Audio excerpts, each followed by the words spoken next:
Le millionnaire cruel renvoie la servante, mais devient fou de jalousie en la voyant avec un autre. La clarté du matin traversait les rideaux de lin du manoir, dessinant des bandes dorées sur le sol de marbre travertin. Hélène Dubois était déjà réveillée depuis 2 heures, comme toujours.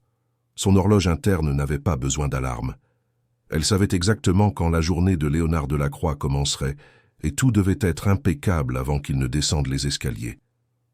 Dans la cuisine spacieuse et silencieuse, elle préparait le café comme il l'aimait, bien que Léonard n'eût jamais exprimé ses préférences. Hélène observait simplement.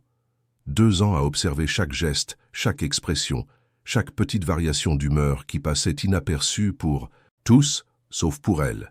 Le café devait être à 85 degrés, servi dans une tasse en porcelaine blanche sans aucun motif, accompagné d'une fine tranche de pain complet, légèrement grillé, du beurre non salé à côté, jamais dessus. Aucune assiette ne devait faire de bruit en étant posée sur la table. Aucun détail ne devait attirer l'attention. La perfection, pour Léonard, était invisible. Hélène connaissait chaque pièce de ce manoir du faubourg Saint-Germain, à Paris, comme si elle y avait grandi. Elle savait où la lumière frappait le plus intensément à 3 heures de l'après-midi, quelle marche de l'escalier grinçait, légèrement quand quelqu'un marchait à la hâte, dans quel tiroir étaient rangés les documents que Léonard ne permettait jamais à personne de toucher. Elle administrait cet univers particulier avec une précision quasi mathématique, anticipant des besoins qu'il n'avait pas encore perçus. Mais personne ne voyait Hélène. Elle était l'ombre qui organisait le chaos, la présence qui résolvait les crises avant qu'elles n'éclatent, la voix calme qui répondait aux appels urgents à 2 heures du matin, quand une affaire menaçait de s'effondrer. C'était la personne qui savait où Léonard gardait ses insécurités, bien qu'il n'admette jamais en avoir. Et à un moment donné au cours des 2 dernières années, entre rapports organisés, rendez-vous reportés et nuits, où elle restait éveillée à l'attendre de retour de voyages internationaux, Hélène était tombée amoureuse. Ce ne fut pas un processus dramatique. Il n'y eut pas de moment précis où elle s'en rendit compte. Ce fut graduel, silencieux, inévitable. Cela commença par l'admiration pour la façon dont il menait ses affaires, pour l'intelligence affûtée qui transformait les crises en opportunités. Cela grandit avec les petits gestes qu'elle seule observait, comme lorsque Léonard s'arrêtait devant la fenêtre de son bureau et regardait la ville, perdu dans des pensées qu'il ne partageait jamais. Ou quand il rentrait fatigué d'une réunion difficile et qu'Hélène laissait une tasse de thé sur sa table, et qu'il murmurait un remerciement si bas qu'il pouvait être confondu avec un soupir. Hélène connaissait l'homme derrière l'armure corporative. Elle connaissait ses manies, ses frustrations, la façon dont il serrait la mâchoire quand il était sur le point d'exploser, mais se contrôlait. Elle connaissait la façon dont il tenait son stylo quand il était nerveux, comment ses yeux s'assombrissaient quand quelqu'un le décevait, comment il évitait toute proximité émotionnelle, comme si c'était une menace pour sa structure. Et c'était peut-être exactement cela qui la faisait l'aimer. Parce qu'Hélène voyait au-delà de la froideur. Elle voyait le garçon à qui on avait un jour appris à ne pas faire confiance, à ne pas ressentir, à n'avoir besoin de personne.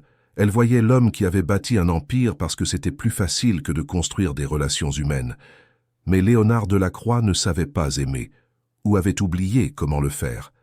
Elle finit de dresser la table du petit déjeuner et monta les escaliers à pas silencieux jusqu'à son bureau, où elle laissa l'agenda du jour imprimé sur la table en acajou. Réunion avec des investisseurs à 10 heures du matin, déjeuner avec le conseil à 13 heures, appel international à 15h30, dîner d'affaires à 20 heures. Il n'y avait pas de place pour autre chose que le travail dans la vie de Léonard. Hélène retourna à la cuisine et regarda par la fenêtre. Le jardin était impeccable. Les rosiers qu'elle entretenait elle-même fleurissaient en tons de rouge intense. Léonard ne demandait jamais qui s'occupait des fleurs. Il s'attendait simplement à ce qu'elles soient là, belles, parfumées, existant silencieusement pour embellir son espace. Comme elle, le bruit de pas à l'étage la tira de ses pensées. Léonard était réveillé. Hélène s'essuya les mains sur son tablier et se rendit à la salle à manger, où elle avait déjà posé le café sur la table. Il descendit les escaliers avec sa posture droite habituelle, vêtu d'un costume bleu marine qui coûtait probablement plus que son salaire annuel. Cheveux sombres impeccablement coiffés, barbe faite, montre suisse étincelante au poignet, 42 ans de succès corporatif transformé en figure humaine. « Bonjour, monsieur Delacroix », dit Hélène d'une voix toujours tranquille. Léonard hocha brièvement la tête sans la regarder directement. Il ne la regardait jamais. Il s'assit au bout de la table et saisit la tablette qu'elle avait déjà laissée là, avec les principaux journaux économiques du jour ouverts. Il but son café en silence, lut les nouvelles, mangea son pain. Hélène resta à proximité, au cas où il aurait besoin de quelque chose, mais sachant qu'il ne demanderait rien. Il ne demandait jamais. Il s'attendait simplement à ce que les choses se produisent. « La réunion d'aujourd'hui est importante », dit-il soudain, sans quitter des yeux sa tablette. « Les Jensen viennent de Bruxelles. Si tout se passe bien, nous conclurons le plus grand investissement de l'entreprise. »« Je sais, » répondit Hélène. « J'ai tout confirmé. La salle de réunion est préparée. Le coffee break sera prêt à 9h45. Les documents imprimés et reliés sont dans le dossier bleu sur votre table. Le système de vidéoconférence a été testé 2 fois hier après-midi. » Léonard leva enfin les yeux et la fixa. Pendant une fraction de seconde, quelque chose traversa son visage. C'était peut-être de la gratitude. C'était peut-être juste la reconnaissance de son efficacité. Hélène n'aurait su dire. « Vous êtes précise », commenta-t-il, retournant à sa tablette. Elle sourit discrètement, bien qu'il ne la regarda pas. « C'est mon travail, monsieur. » Les heures suivantes furent un tourbillon de préparatifs finaux. Hélène vérifia chaque détail de la salle de réunion, ajusta la température de la climatisation, s'assura que les chaises étaient dans la bonne position, que les verres en cristal étaient sans aucune marque, que l'arrangement floral au centre de la table était symétrique. Elle prépara le coffee break avec des amuse-bouches raffinées, des fruits coupés en formes élégantes, des jus naturels, du café gourmet. Tout devait être parfait, non pas parce que Léonard l'avait demandé, mais parce qu'Hélène ne livrerait jamais quelque chose qui ne serait pas impeccable. À 9h30 du matin, les premiers invités commencèrent à arriver. 3 investisseurs britanniques, accompagnés de leurs conseillers. Hélène les accueillit avec la cordialité professionnelle habituelle, offrant des boissons pendant qu'ils attendaient que Léonard finisse un appel dans son bureau. Ils étaient polis, mais froids. Des hommes habitués à évaluer des chiffres, pas des personnes. Léonard descendit ponctuellement à 10h. Il salua les investisseurs par des poignées de main fermes, des sourires calculés, des mots précis. Hélène accompagna le groupe jusqu'à la salle de réunion, s'assurant que tous étaient confortables avant de se retirer. Mais Léonard l'appela avant qu'elle ne sorte. « Hélène, apportez le café dans 30 minutes et assurez-vous que personne ne nous interrompe pour quelque raison que ce soit. »« Oui, monsieur. » Elle referma la porte derrière elle et se dirigea vers la cuisine pour tout préparer. 30 minutes exactes. Léonard était obsessionnel avec les horaires. S'il disait 30 minutes, c'était 30 minutes, ni 29, ni 31. Hélène prépara le plateau d'argent avec 5 tasses en porcelaine, la cafetière fumante du sucre en morceaux, des sachets d'édulcorants, de petites cuillères dorées. Elle ajouta également une carafe d'eau glacée avec des rondelles, de citron sicilien. Lorsque l'horloge afficha 10h30, elle souleva le plateau et traversa le couloir en direction de la salle de réunion. Ses pas étaient légers sur le tapis persan qui couvrait le sol. Elle avait déjà fait cela des centaines de fois. Elle savait exactement comment équilibrer le plateau, comment ouvrir la porte sans faire de bruit, comment servir sans interrompre la conversation. Mais ce jour-là, le destin avait d'autres plans. Hélène ne vit pas le pli dans le tapis. C'était minime, presque imperceptible, le genre de chose qui était là depuis des mois sans que personne ne le remarque. Mais au moment où le talon de sa chaussure toucha cette petite élévation, tout se produisit au ralenti. Son pied glissa. Son corps perdit l'équilibre. Le plateau s'inclina. Et avant qu'Hélène ne puisse faire quoi que ce soit pour l'empêcher, le café chaud se renversa sur le costume bleu marine de Léonard Delacroix. Le silence qui suivit fut assourdissant. Léonard se leva brusquement, le liquide sombre coulant sur le revers de sa veste, tachant sa chemise blanche, dégoulinant sur son pantalon. Les investisseurs reculèrent dans leurs chaises, stupéfaits. Hélène resta paralysée. Le plateau toujours entre ses mains, tremblante, le visage pâle de choc. « Je suis désolée, murmura-t-elle, la voix brisée. « Je n'ai pas vu, je... » Silence. Léonard la fixa. Et à ce moment-là, Hélène vit quelque chose qu'elle n'avait jamais vu auparavant dans ses yeux. Ce n'était pas de la colère. C'était quelque chose de bien pire, C'était une froideur absolue, le genre de froideur qui gèle l'âme. « Vous venez de ruiner la réunion la plus importante de ma carrière, dit-il, chaque mot coupant comme du verre. Monsieur Delacroix, je peux nettoyer, je peux... Taisez-vous. » Les investisseurs observèrent la scène en silence. L'un d'eux, l'homme aux cheveux, gris qui semblait être le chef, croisa les bras et s'inclina sur sa chaise, comme s'il assistait à un spectacle. Léonard fit 2 pas vers Hélène. Elle recula instinctivement, mais il ne cessa d'avancer. 2 ans. 2 ans. Je vous ai fait confiance pour faire fonctionner cette maison, et vous ne pouvez même pas apporter un plateau de café sans tout détruire. Monsieur, c'était un accident, tenta d'expliquer Hélène, les larmes commençant à monter à ses yeux. Le tapis était... Vous croyez que je veux entendre des excuses? Vous croyez que ces gens se soucient des tapis? Ils sont venus d'un autre pays pour cette réunion. Et vous, avec votre incompétence, avez transformé ça en une blague. L'un des investisseurs laissa échapper un léger rire. Hélène sentit ses joues brûler d'humiliation. Léonard retira sa veste tachée et la jeta sur la table. « Vous êtes renvoyé.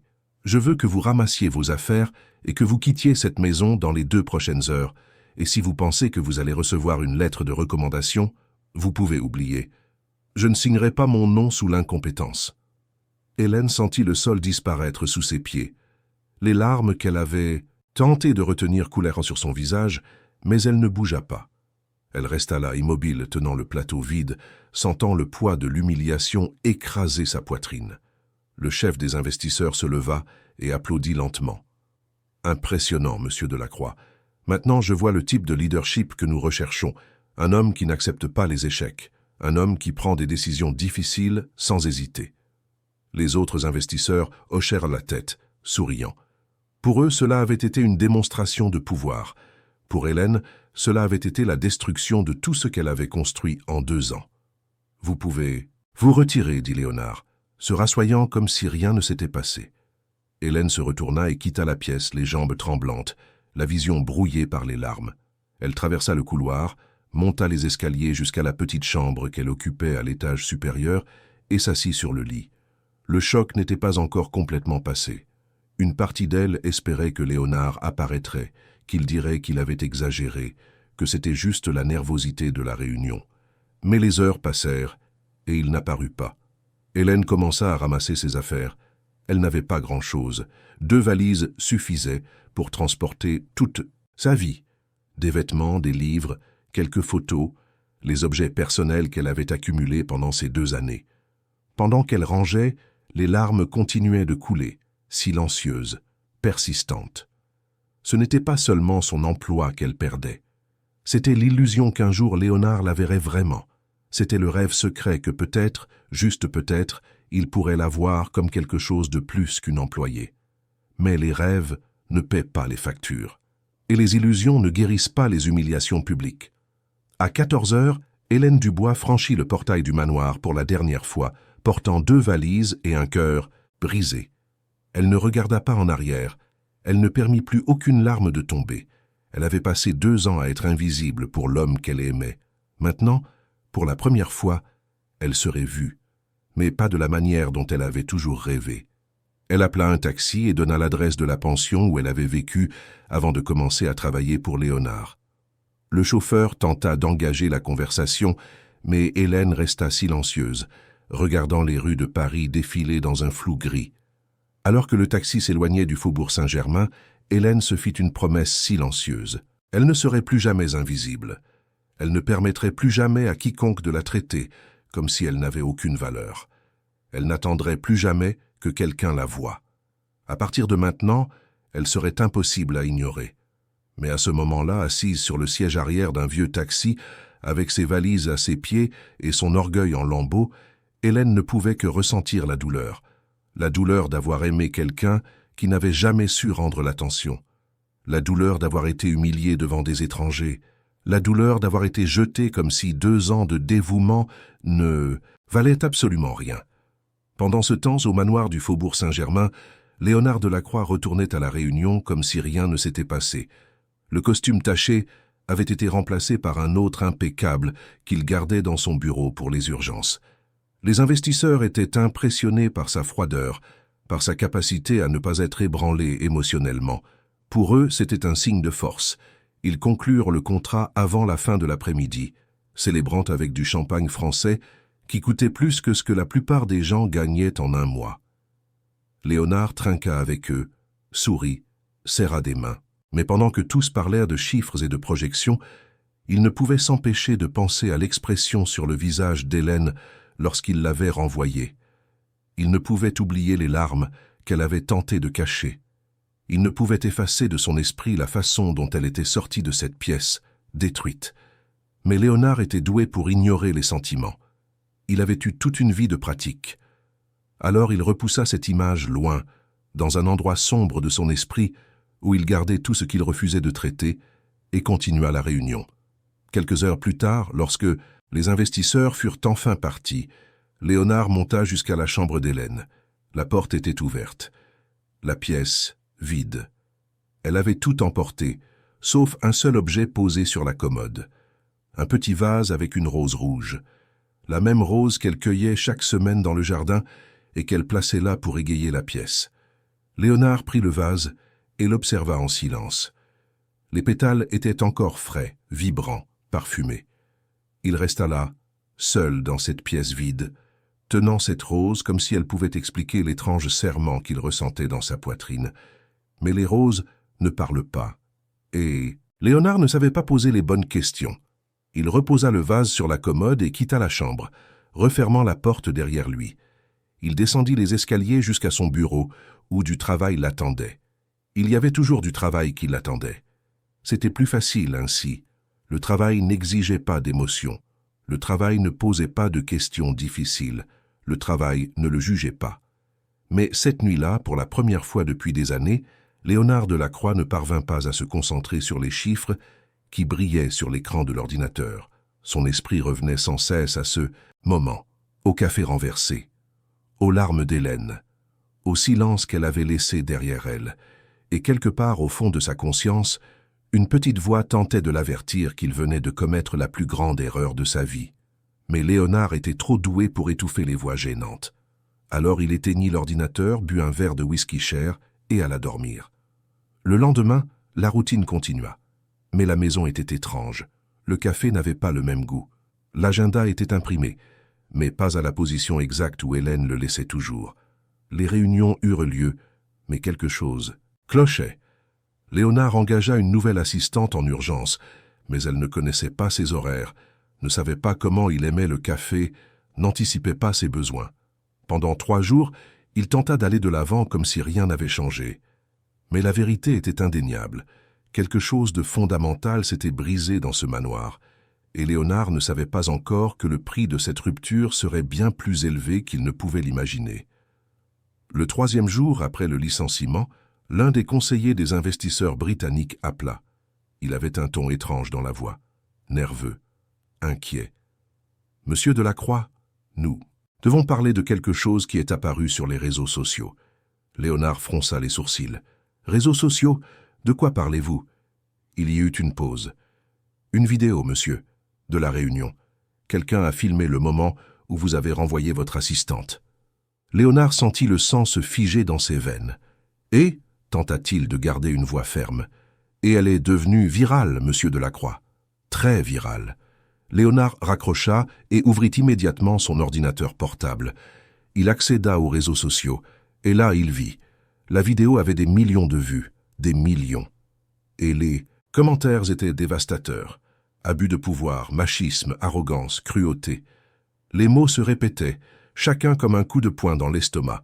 Il y avait des pages et des pages de personnes critiquant son attitude, défendant Hélène, exigeant des conséquences. Les médias commencèrent à publier des articles. Léonard Delacroix, le milliardaire sans cœur. La culture toxique des environnements corporatifs. Le traitement inhumain des employés. Son nom était partout, mais pas de la manière dont il l'avait toujours voulu. Les appels commencèrent. Des investisseurs inquiets. Des partenaires demandant des explications. Des clients se demandant s'ils voulaient continuer à faire affaire avec quelqu'un qui traitait les gens de cette manière. L'empire qu'il avait construit avec tant de soin commençait à trembler sur des bases qu'il croyait solide. Et pour la première fois de sa vie d'adulte, Léonard Delacroix comprit la véritable signification du mot « conséquence ».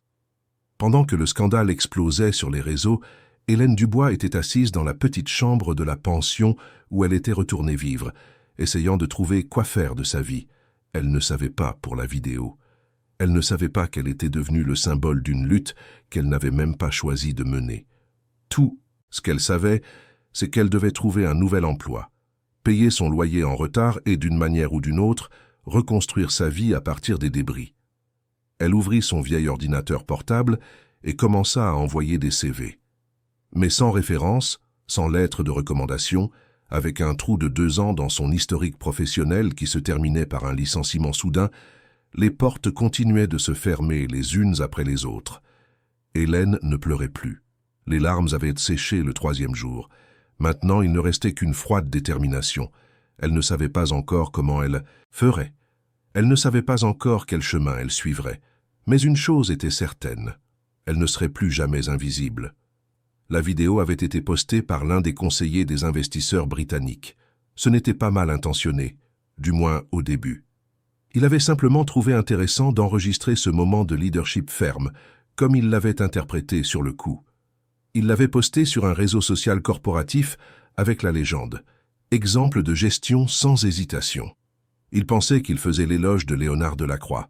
Mais Internet a une façon particulière de réinterpréter les récits.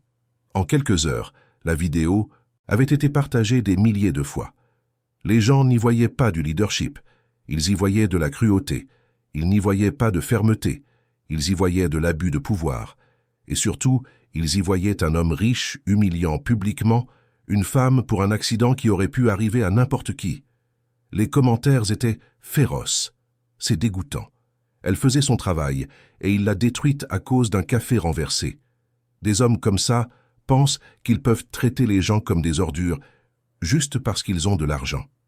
Imaginez dédier 2 ans de votre vie à quelqu'un et être jeté ainsi, sans aucune compassion. Cette femme mérite justice. Quelqu'un sait qui elle est pour que nous puissions l'aider? Léonard ne put dormir cette nuit-là. Il resta éveillé jusqu'à 5 heures du matin, actualisant les réseaux sociaux, lisant commentaire après commentaire, regardant le nombre de vues augmenter de manière exponentielle. Chaque mot était comme une épine s'enfonçant plus profondément dans sa conscience. Il tenta de poster une réponse, une explication. Mais son service de presse l'en empêcha immédiatement. « Tout ce que vous direz maintenant sera utilisé contre vous », expliqua la conseillère au téléphone, la voix tendue. « Le mieux est de garder le silence jusqu'à ce que nous puissions contrôler le récit. Mais comment contrôler un récit quand des millions de personnes ont déjà décidé qui vous êtes ?» Le lendemain, les premiers articles de presse commencèrent à apparaître. La culture toxique des environnements corporatifs d'élite. Un milliardaire licencie une employée pour un accident trivial. Le traitement inhumain que personne ne voit derrière les manoirs. Les médias fouillèrent en profondeur. Ils trouvèrent d'anciens employés prêts à parler, toujours sous anonymat, de l'environnement de travail dans l'entreprise de Léonard, de la pression constante, de la froideur, du manque d'empathie. Certaines histoires étaient vraies, d'autres exagérées. Mais quand l'opinion publique a déjà décidé que vous êtes le méchant, la vérité devient négociable. Les pertes commencèrent à se manifester. 3 grands clients annulèrent des contrats, invoquant des préoccupations concernant l'image publique. 2 investisseurs qui étaient en négociations avancées se retirèrent, sans donner d'explication formelle. Mais le message était clair. Une université, où Léonard devait donner une conférence sur l'entrepreneuriat, annula l'événement après la protestation des étudiants.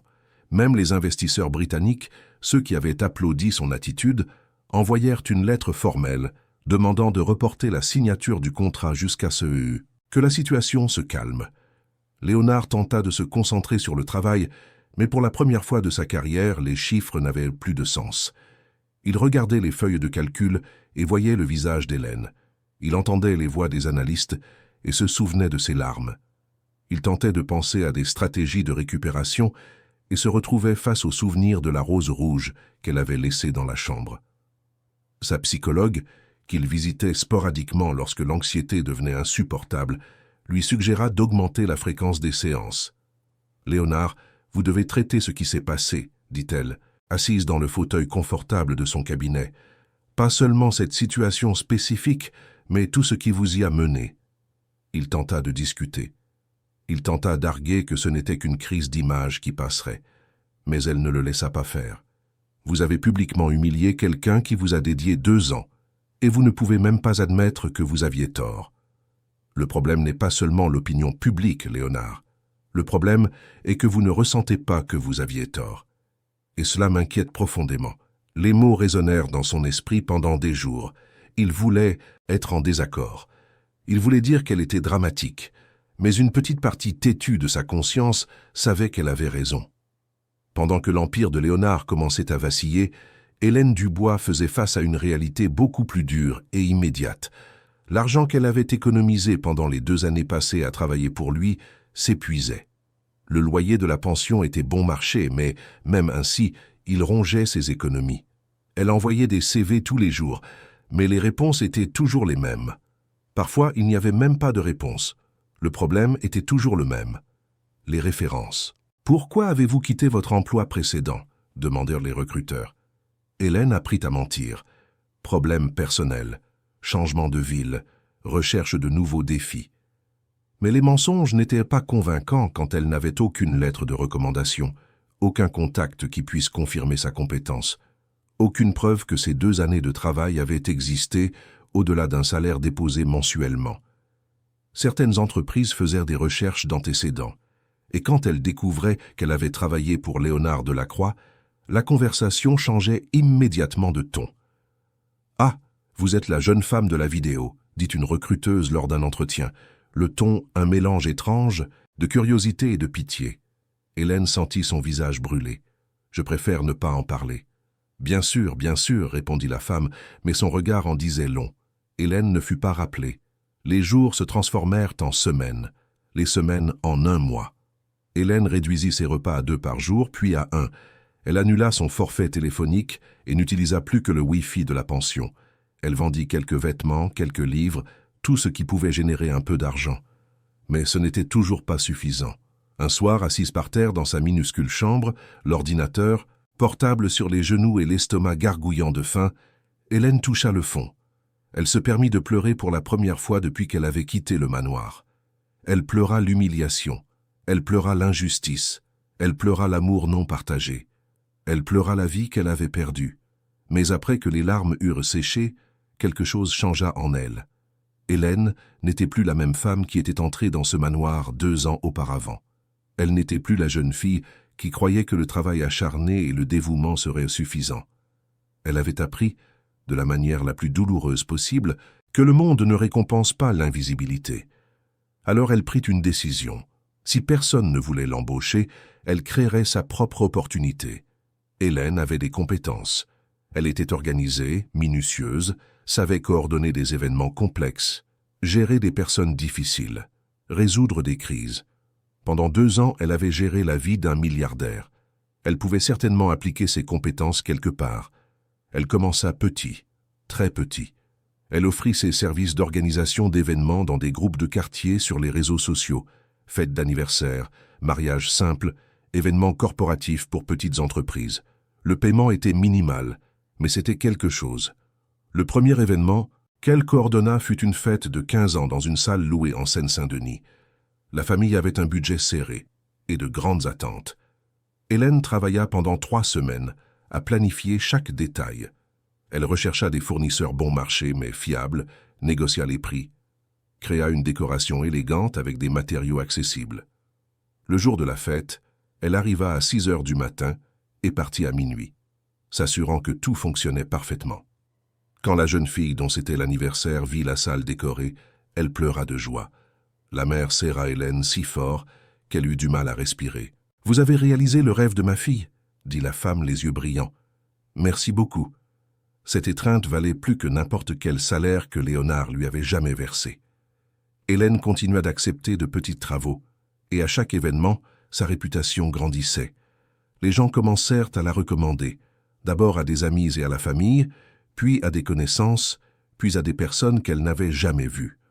Son nom commença à circuler dans les groupes d'organisateurs d'événements de la ville. Elle investit le peu d'argent qu'elle gagnait dans un cours en ligne de gestion d'événements. Elle restait éveillée jusqu'au petit matin pour étudier, absorbant des connaissances sur la logistique, le marketing, la négociation, le design. La fatigue était constante, mais il y avait une nouvelle étincelle dans ses yeux. Pour la première fois, Hélène construisait quelque chose qui lui appartenait véritablement. 6 mois après son licenciement, elle réussit à louer un petit bureau partagé dans le centre de Paris. Ce n'était qu'une table dans un espace collectif, mais elle avait une adresse commerciale, et cela faisait une différence lorsqu'il s'agissait de négocier avec de plus gros clients. Son premier grand client fut une entreprise technologique qui avait besoin de quelqu'un pour organiser le lancement d'un produit. Le budget n'était pas énorme, mais il était significativement plus important que celui des fêtes de 15 ans. Hélène se prépara pendant des semaines. Elle fit des recherches sur l'entreprise, sur le produit, sur le public cible. Elle créa une présentation professionnelle, détaillée, impressionnante. Lors de la réunion avec les directeurs de l'entreprise, elle n'était plus l'Hélène invisible qui servait le café en silence. C'était l'Hélène qui avait survécu au pire et en était ressortie plus forte. Elle parla avec confiance de ses idées, présenta des solutions créatives à des problèmes qu'ils ne savaient même pas avoir, démontra une compréhension profonde de leurs besoins. Les directeurs furent impressionnés. Ils signèrent le contrat sur le champ. L'événement fut un succès absolu. La presse spécialisée loua l'organisation. Les dirigeants de l'entreprise furent si satisfaits qu'ils la recommandèrent à d'autres entreprises du secteur. Soudain, Hélène avait un agenda rempli de rendez-vous.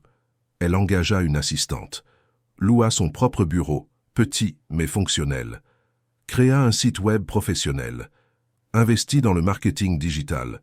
Chaque mois, de nouveaux clients apparaissaient, et à chaque événement réussi, sa confiance grandissait. Hélène s'épanouissait. Mais la croissance n'était pas seulement professionnelle, elle était personnelle. Elle avait perdu le poids du silence qu'elle portait depuis des années. Elle apprit à parler pour elle-même, à négocier sa valeur, à ne pas accepter d'être traitée comme si elle était jetable. Elle se coupa les cheveux, renouvela sa garde-robe, commença une thérapie pour traiter le traumatisme du licenciement. Lors des séances, elle parlait de Léonard, de la façon dont elle était tombée amoureuse de quelqu'un qui ne l'avait jamais vue, de la façon dont cette expérience lui avait appris que l'amour ne suffit pas quand il n'y a pas de réciprocité, de la façon dont elle avait confondu dévouement et auto-effacement. Sa thérapeute l'aida à comprendre que ce qui s'était passé n'était pas de sa faute, qu'un accident ne justifie pas la cruauté, qu'elle méritait le respect, toujours. Et petit à petit, Hélène commença à y croire. 1 an après le licenciement, elle reçut un appel téléphonique qui allait tout changer à nouveau. « Hélène Dubois ?» demanda une voix féminine, professionnelle. « Oui, c'est moi. Je m'appelle Carla Moreau. Je suis coordinatrice d'événements chez Valtech Solutions.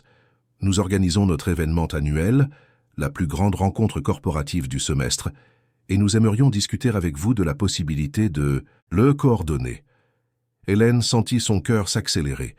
Valtech Solutions était l'une des plus grandes entreprises de technologie et d'investissement du pays. Coordonner leur événement serait le plus grand travail de sa carrière. « J'adorerais en discuter, » répondit-elle, gardant une voix calme. « Quand pouvons-nous nous rencontrer? Que diriez-vous de demain à 14 heures dans nos bureaux ?» Hélène confirma et raccrocha. Ensuite, elle s'accorda un moment de pure joie. Elle y était arrivée, d'une chambre dans une pension vivant de petits boulots jusqu'au plus grand événement corporatif du semestre. Seule, sans référence, sans lettre de recommandation, juste avec sa compétence et sa détermination. Cette nuit-là, elle eut du mal à dormir d'excitation. Le lendemain, vêtue d'un élégant costume qu'elle avait acheté spécialement pour les réunions importantes, Hélène arriva au bureau de Valtech Solutions. Le bâtiment était moderne, tout en verre, avec vue sur l'avenue Montaigne.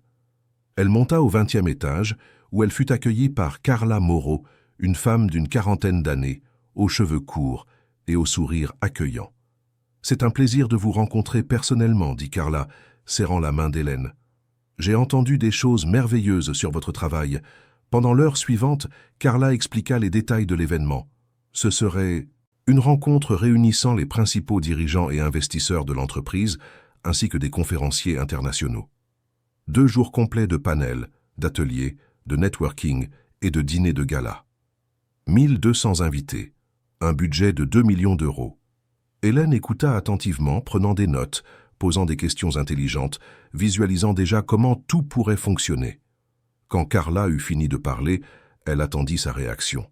« C'est un projet ambitieux, dit Hélène, mais je suis absolument certaine de pouvoir le livrer non seulement à la hauteur des attentes, mais en les dépassant. » Elle ouvrit son ordinateur portable et montra une présentation préliminaire qu'elle avait préparée la veille, anticipant le type d'événement qui pourrait être. Carla fut visiblement impressionnée. « Vous avez déjà pensé à tout ça depuis hier ?» Hélène sourit.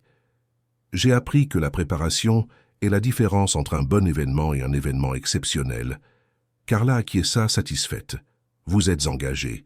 Je vous veux comme coordinatrice principale de cet événement. » Elles discutèrent des honoraires, des délais, de l'équipe. Hélène négocia avec assurance, sachant exactement la valeur de son travail. Elle n'avait plus peur de demander ce qu'elle méritait.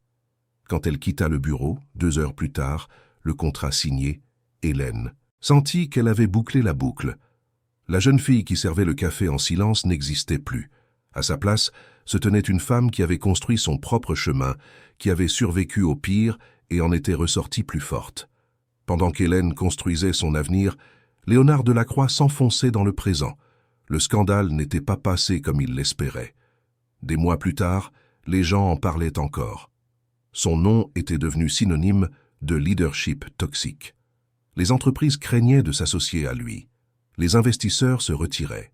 Des partenaires de longue date commencèrent à se demander s'ils voulaient continuer à faire affaire avec quelqu'un d'aussi controversé. Mais pire que les pertes financières étaient les pertes personnelles. Léonard ne parvenait plus à dormir correctement.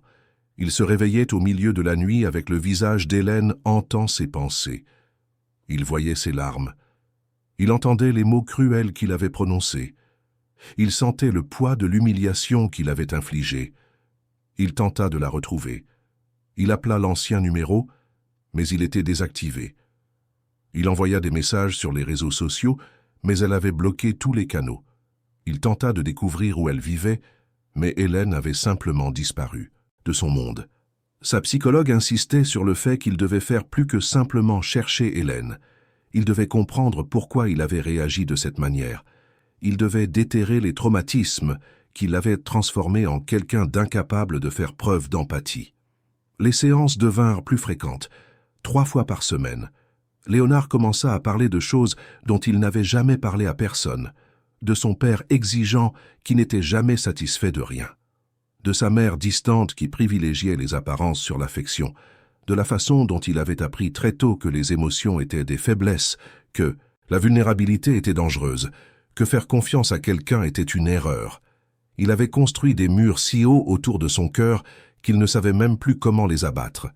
Mais la thérapie était un processus lent et douloureux.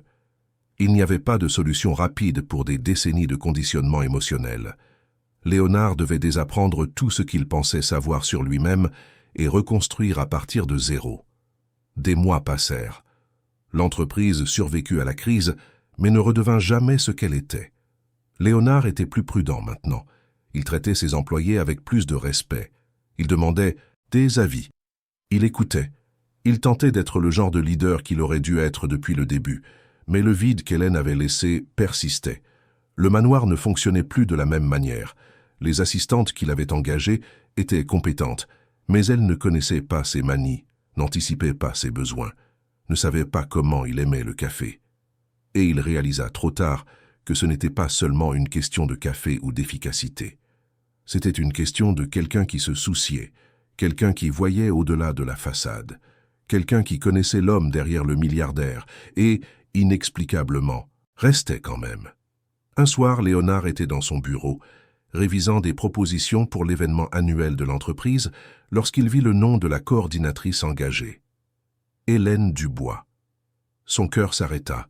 Il lut le nom 3 fois, s'assurant qu'il n'imaginait pas. Puis il ouvrit le CV joint. Elle était là. Non pas l'Hélène d'il y a 2 ans, mais une version transformée. Entrepreneur.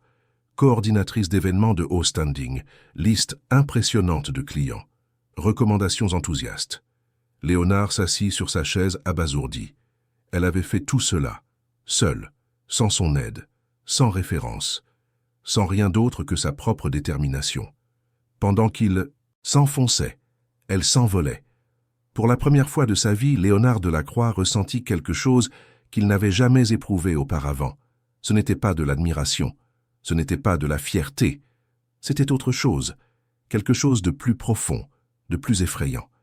C'était la conscience de ce qu'il avait perdu, et la certitude que c'était peut-être trop tard pour le récupérer. Le palais des congrès de Paris était méconnaissable. Hélène avait transformé l'espace neutre et corporatif en quelque chose qui semblait sorti d'un magazine de luxe international. Des lumières stratégiquement positionnées créaient une atmosphère sophistiquée mais accueillante. D'énormes arrangements floraux, mais élégants, décoraient chaque table. La scène était montée avec une technologie de pointe, des écrans LED qui enveloppaient l'environnement, un système de son qui garantissait que chaque mot des conférenciers parvenait cristallin aux oreilles de tous les présents. Hélène était arrivée à 5 heures du matin, 3 heures avant son équipe. Elle voulait vérifier personnellement chaque détail avant que les 1200 invités ne commencent à arriver. Elle traversa la salle principale avec sa tablette, vérifiant la liste qu'elle avait préparée. Température de la climatisation ajustée, son testé et retesté, éclairage programmé pour chaque moment de l'événement. Table, numérotée et positionnée selon le plan qu'elle avait dessiné pour optimiser la circulation. Station de café stratégiquement distribuée, toilettes approvisionnées, équipe de sécurité briefée, photographes et caméramans positionnés. Tout était parfait. Comme toujours, son équipe commença à arriver. 10 personnes soigneusement sélectionnées, toutes formées par Hélène personnellement au cours des dernières semaines. Elle les réunit tous pour le briefing final. Aujourd'hui est le jour le plus important pour beaucoup d'entre nous, commença-t-elle, regardant chaque membre de l'équipe dans les yeux. Cet événement représente non seulement Valtech Solutions, mais aussi notre travail.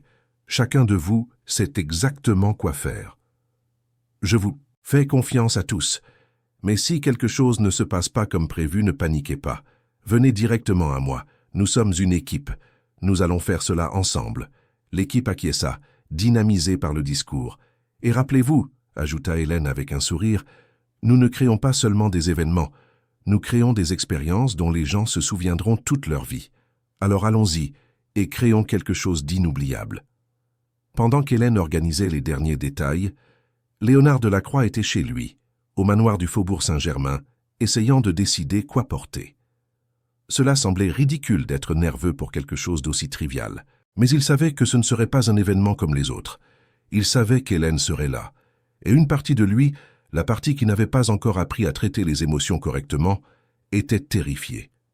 Il choisit un costume gris anthracite, discret mais impeccable, rien qui n'attire trop l'attention. Léonard ne voulait pas être le centre d'attention ce jour-là, il voulait juste voir Hélène, lui parler si possible, s'excuser vraiment, pas de la manière performative qu'il avait répétée des centaines de fois dans sa tête. Mais quand il arriva au palais des congrès, à 9 heures du matin, il ne la vit pas. La salle commençait à se remplir. Cadres élégants, investisseurs importants, entrepreneurs de renom, tous conversant, networking, prenant un café, feuilletant les documents de l'événement. Léonard salua quelques personnes, mais il était distrait. Ses yeux balayaient constamment la pièce, la cherchant. L'événement commença à 9h30 précise. Les lumières s'éteignirent partiellement. La musique d'ouverture commença à jouer et Carla Moreau monta sur scène pour souhaiter la bienvenue. Léonard était assis à l'une des tables principales, entouré d'autres dirigeants, mais il prêtait à peine attention au discours d'ouverture. Il continuait à chercher Hélène dans la salle. Elle était dans les coulisses. Hélène suivait tout à travers un moniteur qui montrait exactement ce qui se passait sur scène. Elle avait un casque connecté à toute l'équipe, coordonnant chaque mouvement, chaque transition, chaque détail technique. C'était comme diriger un orchestre. Un mouvement de main ici, un mot dans le casque là, et tout coulait parfaitement. Elle ne savait même pas que Léonard était dans le public.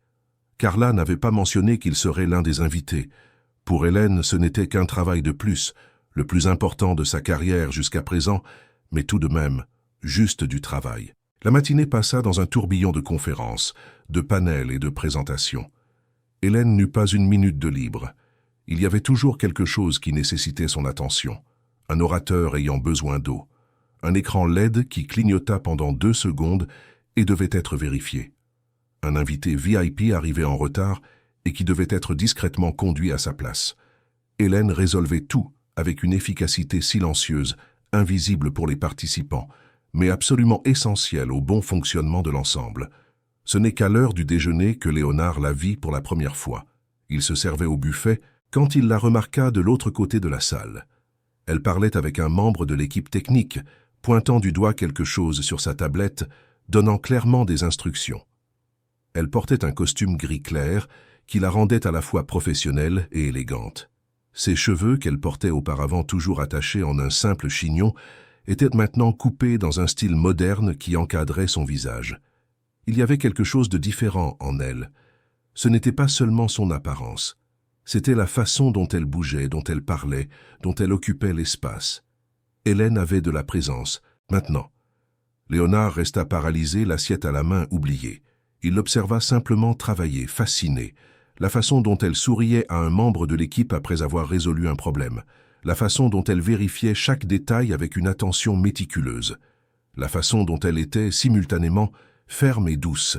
Elle était tout ce qu'il n'avait jamais été. Alors Hélène tourna la tête et leurs yeux se rencontrèrent.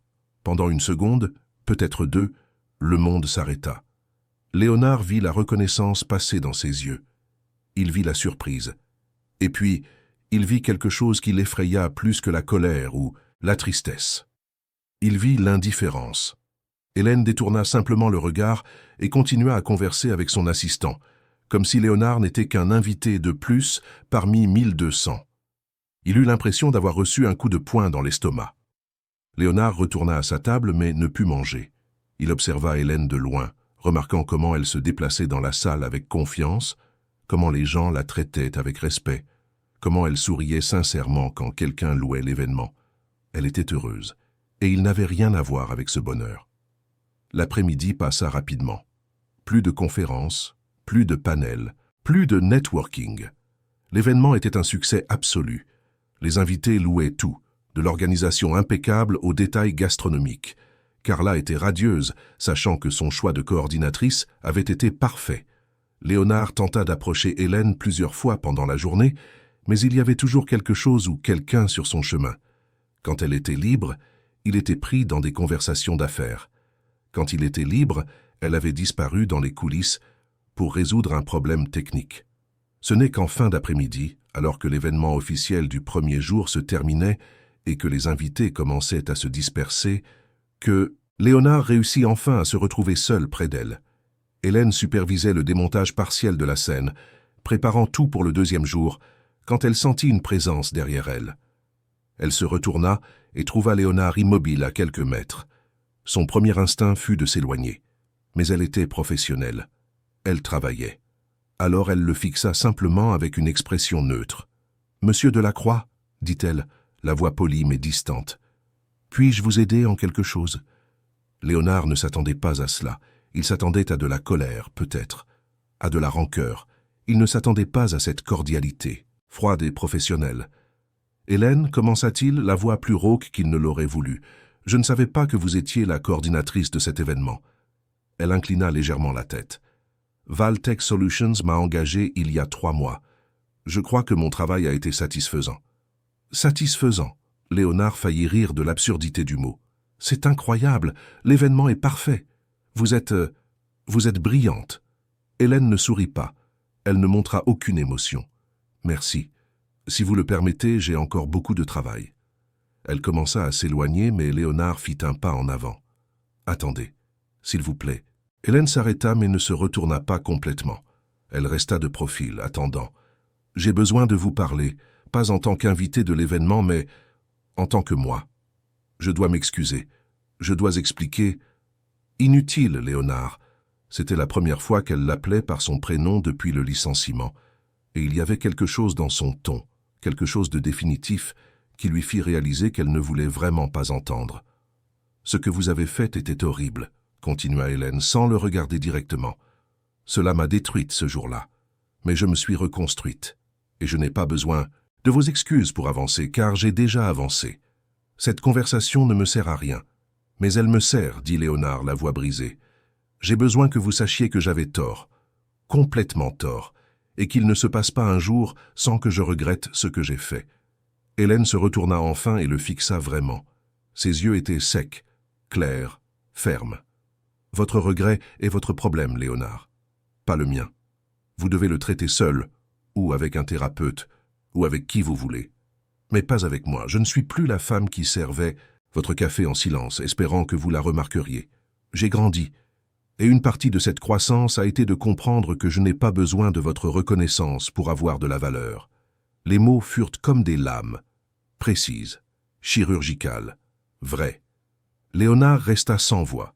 Il la regarda s'éloigner, sa posture droite, ses pas décidés. Et il réalisa qu'il n'avait pas seulement perdu une employée compétente. Il avait perdu quelqu'un qui l'aimait, et il ne l'avait même pas remarqué avant qu'il ne soit trop tard. Le deuxième jour de l'événement fut encore plus intense que le premier. Hélène était partout, résolvant les problèmes avant qu'ils ne deviennent des crises, veillant à ce que tout se passe parfaitement. Le dîner de gala du soir serait le point culminant, et elle ne permettrait aucune erreur. Léonard passa la journée à essayer de se concentrer sur les conférences et les réunions, mais son esprit était tourné vers Hélène, vers la façon dont elle lui avait parlé, vers l'indifférence dans ses yeux, vers la certitude dans sa voix lorsqu'elle avait dit qu'elle n'avait pas besoin de lui. Il avait toujours été le centre de tout, le patron, le propriétaire, l'homme de pouvoir. Les gens avaient besoin de lui, dépendaient de lui, recherchaient son approbation. Mais Hélène n'avait besoin de rien de tout cela. Elle avait construit toute sa vie sans lui, et elle prospérait. Le soir, la salle fut de nouveau transformée. Les tables étaient recouvertes de nappes blanches immaculées, d'assiettes en porcelaine fine, de verres en cristal. Des bougies créaient un éclairage intime mais sophistiqué. Sur scène, un groupe de musique jouerait après le dîner. Tout était parfait, comme Hélène l'avait planifié. Les invités commencèrent à arriver à 20h, vêtus élégamment pour le dîner de gala. Léonard arriva seul, comme toujours. Il s'assit à sa table, entouré de dirigeants et d'investisseurs, mais se sentant complètement isolé. Hélène apparut brièvement dans la salle pour vérifier si tout fonctionnait, mais disparut rapidement. Elle préférait rester dans les coulisses, s'assurant que son équipe avait tout ce dont elle avait besoin. Le dîner fut servi. 4 plats élaborés, chacun accompagné du vin approprié. Les conversations coulaient, les rires emplissèrent la pièce, des affaires étaient conclues entre 2 bouchées. C'était exactement le genre d'événement que Valtech Solutions attendait. Après le dessert, Carla Moreau monta de nouveau sur scène pour faire les remerciements finaux. Elle parla du succès de l'événement, des partenariats importants qui avaient été formés, de l'excellence de l'organisation. Et j'aimerais appeler sur scène la personne responsable d'avoir rendu tout cela possible, dit Carla, souriante. Notre coordinatrice d'événements, Hélène Dubois. Toute la salle applaudit. Hélène, qui était dans les coulisses, fut surprise. Elle ne s'attendait pas à être appelée. Mais elle monta sur scène avec élégance, souriant à l'audience. Léonard ne pouvait la quitter des yeux.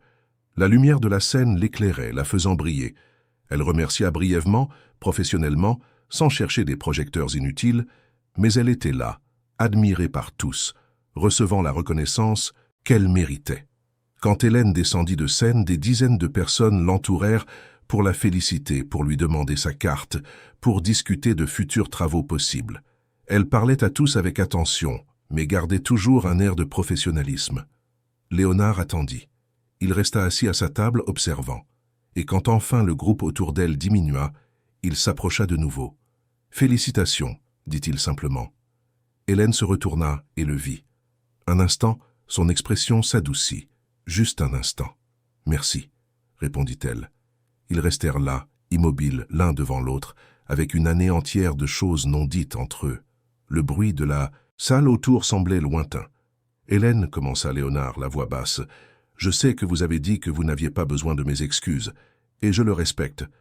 Mais j'ai besoin que vous sachiez que depuis ce jour, j'ai changé. J'essaie d'être différent. Je fais de la thérapie, j'apprends à traiter les émotions, j'essaie de devenir le genre de personne qui ne fait pas ce que je vous ai fait. » Hélène l'observa en silence. Il y avait quelque chose dans ses yeux qu'elle n'avait jamais vu auparavant, de la vulnérabilité, une vraie vulnérabilité. « Je crois que vous essayez, » dit-elle, finalement. Et j'espère sincèrement que vous y parviendrez. Mais ce chemin est le vôtre, Léonard, pas le mien. Vous ne pouvez pas devenir une meilleure personne pour moi. Ce doit être pour vous. Je sais, admit-il. Mais je voulais que vous le sachiez. Hélène acquiesça. Maintenant je sais. Elle était sur le point de s'éloigner à nouveau quand il parla, presque sans réfléchir.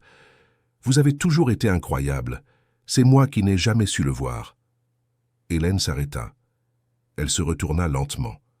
Non, Léonard, je n'étais pas incroyable à l'époque. J'étais invisible. Et la différence, c'est que maintenant, je ne permets plus d'être invisible. Je brille. Et non parce que quelqu'un m'en a donné la permission, mais parce que j'ai décidé de briller. Les mots restèrent suspendus dans l'air entre eux. Léonard sentit leur impact comme un coup physique, parce qu'elle avait absolument raison. Quand Hélène s'éloigna finalement, disparaissant dans les coulisses pour coordonner la fin de l'événement, Léonard resta là, immobile, au milieu de la salle bondée, se sentant plus seul qu'il ne l'avait jamais été de sa vie. L'événement se termina à minuit. Les invités partirent satisfaits, louant chaque aspect. L'équipe d'Hélène commença à tout démonter, mais elle les dispensa tôt. Ils pouvaient continuer le lendemain matin. Tous étaient épuisés. Hélène resta seule dans la salle vide, marchant entre les tables vides, vérifiant les derniers détails. C'était son rituel. Chaque fois qu'elle terminait un grand événement, elle aimait passer quelques minutes seule dans l'espace, absorbant le sentiment d'accomplissement. C'est alors qu'elle entendit des pas derrière elle. Elle se retourna et vit Léonard. Il avait attendu. Il était resté là jusqu'à ce que tout le monde soit parti, juste pour lui parler une dernière fois. « Vous n'abandonnez pas facilement », dit Hélène avec un soupir fatigué. Léonard haussa les épaules. « J'ai appris cette caractéristique de vous. Pendant les 2 ans où vous avez travaillé pour moi, vous n'avez jamais abandonné. Même quand je rendais les choses impossibles, vous trouviez toujours un moyen. J'admirais cela, même si je ne l'ai jamais dit. » Hélène s'assit sur l'une des chaises, trop fatiguée pour rester debout. Léonard, hésitant, s'assit à la table à côté. « Que voulez-vous de moi, Léonard » demanda-t-elle, allant droit au but. Il resta silencieux un long moment, comme s'il tentait de comprendre sa propre réponse. « Le pardon, dit-il finalement. Je veux votre pardon. Non pas parce que je le mérite, mais parce que j'ai besoin de savoir qu'il y a une possibilité que ce que j'ai fait ne soit pas irréparable. J'ai besoin de savoir que je peux devenir quelqu'un de meilleur. » Hélène le fixa. Elle vit la sincérité dans ses yeux. Elle vit l'homme brisé derrière la façade de succès, et elle ressentit pour la première fois depuis 1 an une pointe de compassion pour lui. Le pardon n'est pas quelque chose qui se donne du jour au lendemain, Léonard. C'est quelque chose qui se construit. Avec le temps, avec un vrai changement, avec des actions, pas seulement des mots. « Je sais, répondit-il, et je suis prête à attendre le temps qu'il faudra. » Hélène se leva. « Alors commencez par faire le travail intérieur, le travail de devenir quelqu'un qui mérite le pardon. Et si, à un moment futur, nos chemins se croisent à nouveau, peut-être cette conversation sera-t-elle différente. » Elle prit son sac et commença à marcher vers la sortie. « Hélène » l'appela-t-il une dernière fois. Elle s'arrêta mais ne se retourna pas. « Je vous ai aimé. Je ne l'ai juste réalisé que trop tard. » Hélène ferma les yeux un instant. Quand elle les rouvrit, il y avait des larmes qu'elle ne laissa pas couler. « Je sais, dit-elle doucement. Je vous ai aimé aussi, mais parfois l'amour ne suffit pas quand il n'y a pas de respect. » Et puis elle sortit, laissant Léonard seul dans la salle vide, ses mots résonnant dans le silence. Cette nuit-là, Léonard Delacroix ne dormit pas. Il resta éveillé jusqu'à l'aube, pensant à tout ce qu'il avait perdu, à tout ce qui aurait pu être différent, à toutes les mauvaises décisions qu'il avait prises. Et pour la première fois de sa vie d'adulte, il se permit de pleurer. Il pleura la femme qu'il aimait et avait détruite. Il pleura l'homme qu'il avait été. Il pleura les possibilités qu'il avait gâchées. Mais au milieu des larmes, il se fit une promesse. Il changerait. Il changerait vraiment. Non pas pour reconquérir Hélène, car cela ne serait peut-être jamais possible, mais pour devenir le genre d'homme qui méritait d'être aimé par quelqu'un comme elle. Et il commencerait à cet instant précis. 3 jours après l'événement, Léonard était assis dans la même salle de réunion où tout avait commencé 1 an auparavant. Mais cette fois, il ne concluait aucune affaire. Il faisait quelque chose de beaucoup plus difficile. Les 3 investisseurs britanniques, qui avaient été témoins du licenciement d'Hélène, étaient assis autour de la table, le regardant avec curiosité et une certaine confusion. Léonard avait organisé cette réunion sans expliquer précisément son but, et ils étaient venus plus par curiosité que par intérêt commercial. « Messieurs, » commença Léonard, prenant une profonde inspiration, « je vous ai réunis ici aujourd'hui, non pas pour discuter d'affaires, mais pour faire quelque chose que j'aurais dû faire il y a longtemps. Je veux parler de ce qui s'est passé dans cette salle il y a 1 an. » Les hommes échangèrent des regards. Le chef du groupe, M. Jensen, s'inclina sur sa chaise. « Continuez, dit-il. » Léonard sentit la sueur dans ses paumes, mais continua. « Quand j'ai renvoyé Hélène Dubois ce jour-là, devant vous, j'ai cru que je faisais preuve de leadership. J'ai cru que je montrais que je ne tolérais pas les erreurs. Mais j'avais complètement tort. Ce que j'ai démontré, c'était de la cruauté. C'était de l'abus de pouvoir. C'était tout ce qu'un leader ne devrait pas être. » Il y eut un silence inconfortable. Jensen croisa les bras. « Pourquoi nous racontez-vous cela maintenant ?»« Parce que vous avez applaudi, » répondit Léonard, la voix ferme. « Vous avez approuvé mon attitude ce jour-là, et j'ai besoin que vous sachiez que ce n'était pas admirable, c'était terrible. Et si vous continuez à faire des affaires basées sur ce genre de comportement, alors vous perpétuez une culture qui détruit des personnes. » L'un des autres investisseurs, un homme plus jeune, sembla mal à l'aise. « Monsieur Delacroix, nous comprenons que vous ayez peut-être réagi de manière excessive ce jour-là, mais... » « Ce n'était pas excessif, » interrompit Léonard. « C'était cruel. Il n'y a aucune justification. Et j'ai besoin que vous entendiez cela non pas parce que je veux votre approbation, maintenant, mais parce que peut-être, la prochaine fois que vous serez témoin de quelque chose de similaire, vous y réfléchirez à 2 fois avant d'applaudir. » Jensen observa Léonard un long moment. « Vous avez changé, » commenta-t-il finalement. « J'essaie, » corrigea Léonard, « et une partie de ce changement est de reconnaître publiquement quand j'ai eu tort. Vous avez été témoin de la pire chose que j'ai jamais faite. Alors je crois que vous méritez d'entendre que je le regrette profondément. » La réunion se poursuivit pendant 1 heure. Ce ne fut pas facile. Les investisseurs posèrent des questions difficiles, mirent en doute ses motivations, testèrent sa sincérité. Mais Léonard répondit à tout avec honnêteté. À la fin, Jensen tendit la main. « Je respecte ce que vous faites, » dit-il. « Peu d'hommes dans votre position auraient ce courage. » Léonard lui serra la main, mais ne se sentit pas soulagé, car il savait que ce n'était que la première de nombreuses conversations difficiles qu'il devrait avoir. Mais la conversation qu'il désirait le plus était impossible.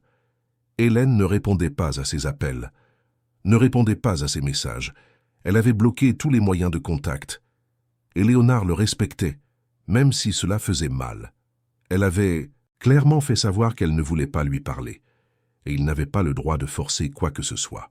Alors il fit la seule chose qu'il pouvait faire. Il changea vraiment. Il augmenta la fréquence de ses séances de thérapie à 4 fois par semaine. Il commença à lire des livres sur l'intelligence émotionnelle, sur la communication non violente, sur la façon de traiter les traumatismes. Il mit en œuvre de réels changements dans son entreprise, créant des canaux anonymes pour que les employés signalent les abus, instituant des formations obligatoires sur le leadership humanisé, révisant personnellement toutes les politiques de ressources humaines. Il ne faisait pas cela pour les projecteurs. Il le faisait dans l'ombre, silencieusement, parce que c'était la bonne chose à faire.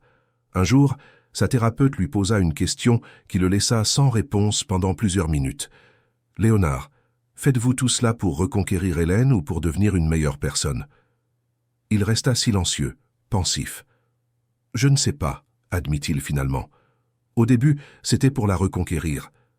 Mais maintenant, je pense que c'est parce que j'ai vu qui j'étais et je ne veux plus être cet homme.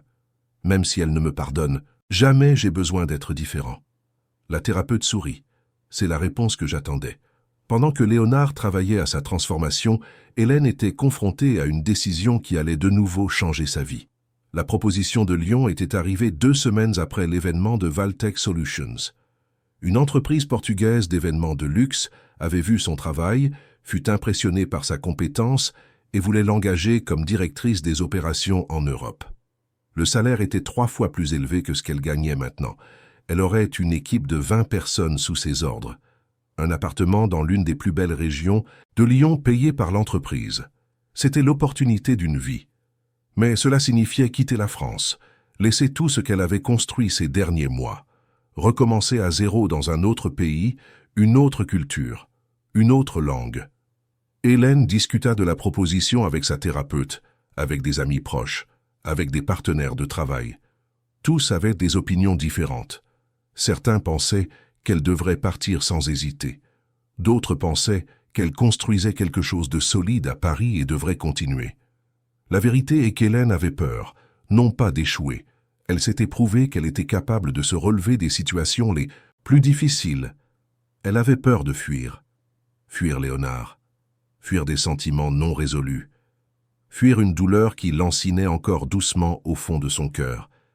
Car malgré tout ce qu'Hélène avait grandi, malgré sa force et son indépendance, il y avait encore une partie d'elle qui aimait cet homme, une petite partie, têtue, irrationnelle, et cette partie murmurait que peut-être, juste peut-être, il était vraiment en train de changer.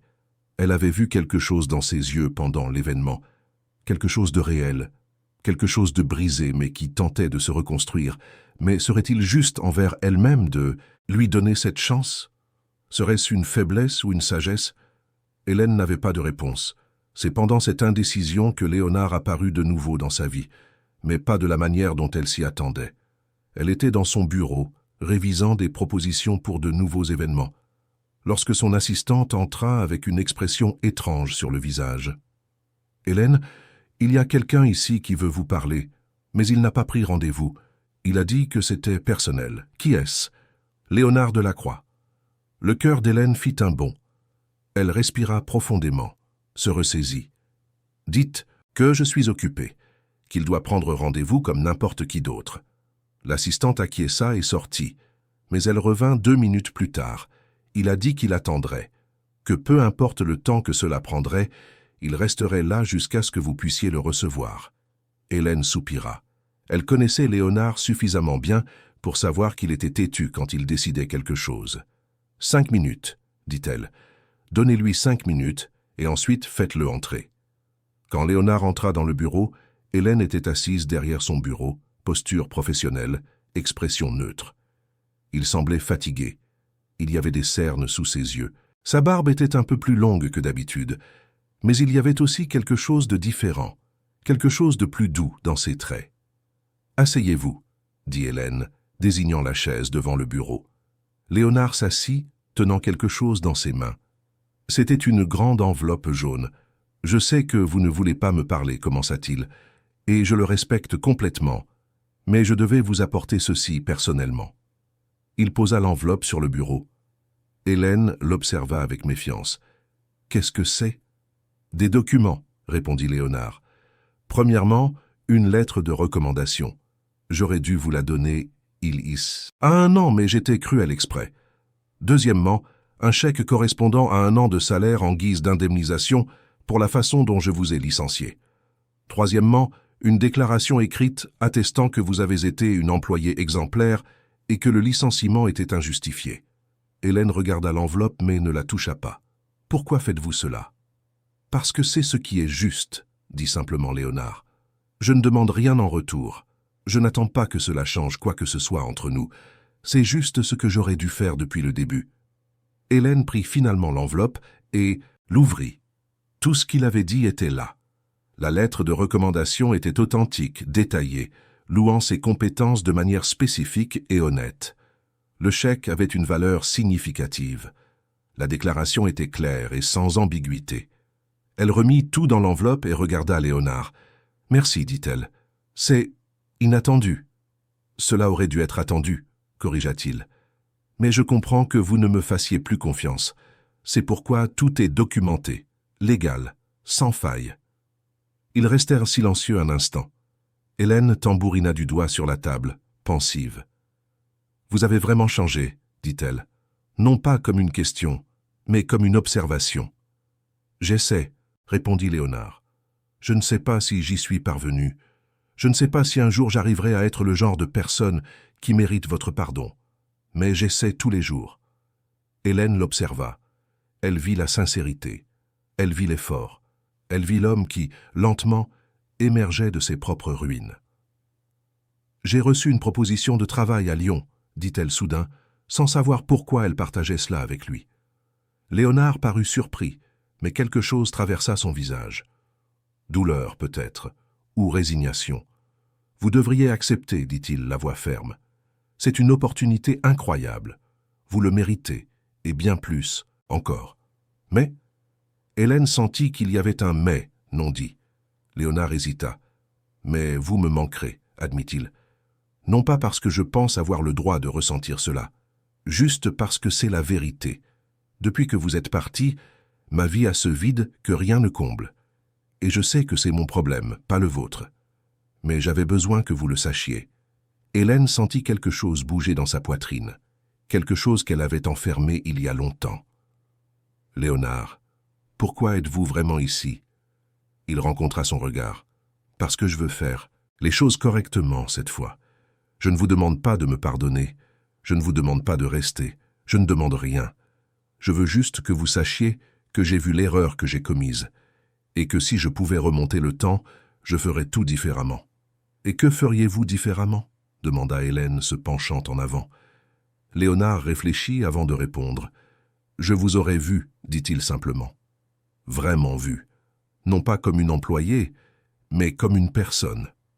J'aurais appris votre café préféré au lieu d'attendre que vous appreniez le mien. J'aurais demandé comment s'était passée votre journée, vos rêves, ce qui vous faisait sourire.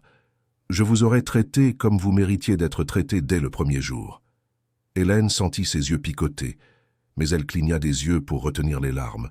« Ce sont de belles paroles, Léonard. Mais les paroles sont faciles. Je sais, acquiesça-t-il. C'est pourquoi je ne vous demande pas de me croire maintenant. Je dis juste que, si vous décidez de rester à Paris, et si nos chemins se croisent à nouveau, je serai là. Différent. Meilleur. Travaillant tous les jours pour être quelqu'un qui mérite d'être dans votre vie, même si ce n'est que comme connaissance. » Il se leva, se préparant à partir. « Et si je vais à Lyon ?» demanda Hélène. Léonard sourit, mais c'était un sourire triste. « Alors j'espère que vous y serez très heureuse. Et je continuerai à travailler sur moi-même, parce que ce chemin n'est pas à propos de vous. C'est à propos de ne plus être cet homme qui a détruit quelqu'un qu'il aimait. » Et puis, il sortit, refermant doucement la porte derrière lui. Hélène resta assise en silence, un long moment après son départ.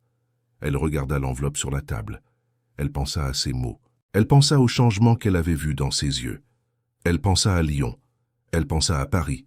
Elle pensa à tout ce qu'elle avait construit et à tout ce qu'elle pourrait encore construire. Et pour la première fois depuis des mois, elle n'était pas sûre de ce qu'elle voulait. Cette nuit-là, Hélène appela sa thérapeute pour une séance d'urgence. « Je ne sais pas quoi faire, dit-elle, la voix fatiguée. Une partie de moi veut aller à Lyon et ne plus jamais regarder en arrière. Mais une autre partie quoi, l'encouragea doucement la thérapeute. Une autre partie veut voir s'il a vraiment changé. Une autre partie ressent encore quelque chose pour lui, même en sachant que c'est risqué. Une autre partie veut croire que les gens peuvent changer. Et vous, pensez-vous que Léonard a changé ?» Hélène réfléchit avant de répondre. « Je pense qu'il essaie. Vraiment. Mais je ne sais pas si l'essai est suffisant. » La thérapeute sourit. « Hélène, vous avez passé une année entière à vous reconstruire. Vous êtes devenue forte, indépendante, maîtresse de votre propre vie. Vous n'avez pas besoin de Léonard Delacroix. La question n'est pas de savoir s'il a changé ou non. La question est, voulez-vous lui donner une chance de le prouver ? J'ai peur, admit Hélène. Peur de quoi ? Peur de me blesser à nouveau. Peur de redevenir invisible. Peur de perdre tout ce que j'ai conquis. » La thérapeute se pencha en avant. « Hélène, vous ne serez plus jamais invisible, parce que vous ne le permettez plus. La femme que vous étiez il y a 1 an est morte ce jour-là. La femme que vous êtes maintenant n'accepte rien de moins que ce qu'elle mérite. Alors si vous décidez de donner une chance à Léonard, ce ne sera pas par faiblesse, ce sera par force, parce que vous savez que vous pouvez marcher seul, mais vous choisissez de voir s'il peut marcher à vos côtés. » Les mots avaient un sens. Hélène quitta la séance avec plus de clarté, mais toujours sans décision définitive. Pendant les semaines suivantes, Léonard ne tenta plus de la contacter. Il respecta l'espace d'Hélène, comme il l'avait promis. Mais elle entendait des choses à son sujet, par des connaissances communes, par des nouvelles dans les médias corporatifs. Il changeait vraiment. Il mettait en œuvre des politiques de bien-être pour les employés. Il faisait des dons à des institutions qui luttaient contre le harcèlement au travail. Il participait à des conférences sur le leadership empathique. Et une chose attira l'attention d'Hélène, un article publié dans un magazine économique. Léonard avait accordé une interview où, pour la première fois, il parlait publiquement de l'incident. « J'ai commis l'une des pires erreurs qu'un leader puisse commettre », disait l'article. « J'ai traité une personne avec cruauté alors qu'elle méritait de la compréhension. Et j'ai perdu non seulement une employée exceptionnelle, mais l'opportunité d'être un être humain décent à ce moment-là. Je travaille chaque jour pour ne plus jamais traiter quelqu'un de cette façon. » Hélène lut l'article 3 fois. Il n'y avait pas d'excuse bon marché, pas de tentative de se victimiser. C'était un aveu honnête d'erreur, et quelque chose en elle commença à changer. 2 semaines avant la date limite pour répondre à la proposition de Lyon, Hélène prit une décision. Elle appela Léonard. Il répondit au 2e coup, la voix prudente. « Hélène ? » ?»« Salut, » dit-elle, le cœur battant vite. « Êtes-vous libre pour prendre un café ?» Il y eut une pause surprise. « Maintenant ? » ?»« Si vous le pouvez. » Ils se rencontrèrent dans un café discret du Marais, loin des regards curieux du monde des affaires. Léonard arriva le premier, nerveux, jouant avec ses mains. Quand Hélène entra, il se leva automatiquement. Elle s'assit devant lui, et un instant, ils se regardèrent simplement. « Merci d'être venu, » dit Hélène. « Je serais venu partout où vous m'auriez appelé, » répondit Léonard honnêtement. Hélène respira profondément. « J'ai lu votre article dans le magazine, et j'ai parlé à quelques personnes qui travaillent avec vous. Elles disent que vous avez vraiment changé. Et vous les croyez ? » « Je ne sais pas encore, » dit Hélène, « mais je suis prête à le découvrir. » Léonard parut confus. « Qu'est-ce que cela signifie ? » « Cela signifie que je vais rester à Paris, dit-elle. Non pas pour vous, mais parce que j'ai construit quelque chose ici, et je ne suis pas prête à le quitter encore. Et peut-être que je suis prête à vous donner une chance de prouver que le changement est réel. » Léonard sentit ses yeux picoter. « Je ne vous décevrai pas, promit-il. Vous le ferez probablement, » dit Hélène avec un petit sourire. « Tout le monde déçoit parfois. La question est de savoir comment vous gérez cela quand ça arrive, comment vous vous excusez, comment vous corrigez, comment vous grandissez. »« Je réussirai tous ces tests, » dit Léonard. « Vous pouvez me croire, je ne vous croirai pas juste parce que vous l'avez dit, » rétorqua Hélène. « J'observerai, et au premier signe que vous redevenez cet homme, je partirai. Et cette fois, il n'y aura pas de seconde chance. » Léonard acquiesça, sérieux. Juste. Ils parlèrent pendant des heures, de tout, des derniers mois, des changements de chacun, des peurs, des espoirs. C'était une conversation différente de toutes celles qu'ils avaient eues auparavant, sans hiérarchie, sans jeu de pouvoir, juste 2 personnes essayant de découvrir s'il y avait un chemin possible à suivre. Quand ils quittèrent le café, il faisait déjà nuit. Léonard accompagna Hélène jusqu'à sa voiture. « Hélène, dit-il avant qu'elle n'entre. « Oui, merci. De me donner cette chance. Je sais que je ne le mérite pas. »« Vous ne le méritez pas encore, » corrigea Hélène. « Mais peut-être un jour, si vous travaillez assez dur. » Et puis elle monta dans la voiture et s'en alla, laissant Léonard immobile sur le trottoir, avec un sentiment qu'il n'avait pas eu depuis longtemps. L'espoir. Les 3 mois suivants furent comme une danse délicate entre 2 personnes qui réapprenaient les pas. Léonard ne fit pas pression. Il n'apparaissait pas sans prévenir. Il ne tentait pas de forcer les moments. Il était simplement présent quand Hélène le permettait et respectait son espace quand elle avait besoin de distance. Les rencontres commencèrent de manière informelle. Un café ici, un déjeuner là, des conversations sur le travail, sur la ville, sur des trivialités. Léonard apprit à écouter vraiment, pas seulement à attendre son tour de parler. Il apprit à poser des questions sur la vie d'Hélène, sur ses projets, sur ses sentiments. Il apprit que l'intérêt sincère est bien plus puissant que n'importe quel geste grandiose. Hélène observait tout attentivement. Elle testait les limites. Elle remarquait comment il réagissait quand les choses ne se passaient pas comme prévu. Une fois, ils arrivèrent à un restaurant qu'il avait réservé, mais la réservation avait été perdue, et il n'y avait pas de table disponible. Le Léonard d'avant aurait explosé, blâmé le gérant, exigé une compensation. Le Léonard d'aujourd'hui sourit simplement, suggéra un autre endroit et transforma l'imprévu en une aventure pour trouver un restaurant ouvert un lundi soir. Ils trouvèrent un petit restaurant italien dans une rue secondaire. La nourriture était simple, mais délicieuse. Et pendant qu'ils mangeaient, Léonard raconta des histoires d'enfance qu'Hélène n'avait jamais entendues. Sur la façon dont il avait toujours eu peur de décevoir son père, sur la façon dont il avait appris à construire des murs émotionnels comme moyen de survie, sur la façon dont il avait passé des décennies à confondre solitude et indépendance. Hélène partagea également. Elle parla de sa propre enfance, des rêves qu'elle avait quand elle était jeune, de la façon dont travailler pour lui avait été à la fois une opportunité et une prison. Elle parla de ce qu'elle avait appris pendant cette année de reconstruction, de la découverte, qu'elle était plus forte qu'elle ne l'imaginait. À chaque rencontre, les murs entre eux diminuaient un peu plus. Mais Hélène ne laissait pas Léonard oublier pourquoi ils étaient là. Un soir, après un dîner particulièrement agréable, il tenta de lui prendre la main. Hélène retira gentiment sa main. « Pas encore, dit-elle, la voix douce mais ferme. Je ne suis pas encore prête. » Léonard acquiesça sans ressentiment. « Désolé, je n'aurais pas dû présumer. Ne vous excusez pas d'avoir essayé, dit Hélène. Comprenez juste que j'ai besoin de temps, beaucoup de temps. J'ai tout le temps du monde, répondit-il. Et c'était vrai. Pour la première fois de sa vie, Léonard n'était pas pressé. Il n'essayait pas de contrôler, de manipuler ou de forcer un résultat. Il était juste présent. L'un des changements les plus marquants qu'Hélène remarqua fut la façon dont Léonard gérait son travail. Il était toujours dévoué, se souciait toujours profondément de son entreprise, mais il y avait un nouvel équilibre. Il refusait les réunions après 18 heures. Il éteignait son téléphone portable pendant les week-ends. Il apprit à déléguer sans micro-gérer. Ses employés commencèrent à commenter que travailler pour lui était devenu non seulement tolérable, mais réellement agréable. Un jour, Hélène lui rendit visite au bureau pour discuter d'un possible événement corporatif.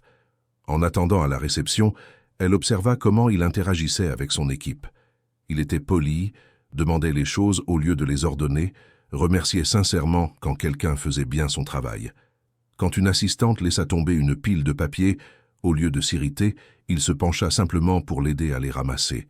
Hélène sentit quelque chose bouger dans sa poitrine. C'était de l'espoir. Un espoir réel que peut-être, juste peut-être, le changement était durable. Mais le véritable test vint de manière inattendue, 2 mois après. Avoir repris contact, Léonard invita Hélène à découvrir un projet spécial qu'il développait.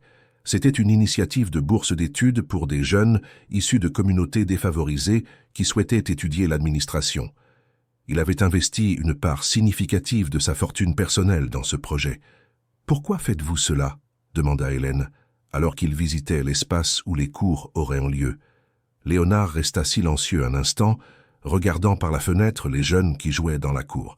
« Parce que j'ai réalisé que j'avais passé des décennies à construire un empire, mais que je n'avais construit aucun véritable héritage.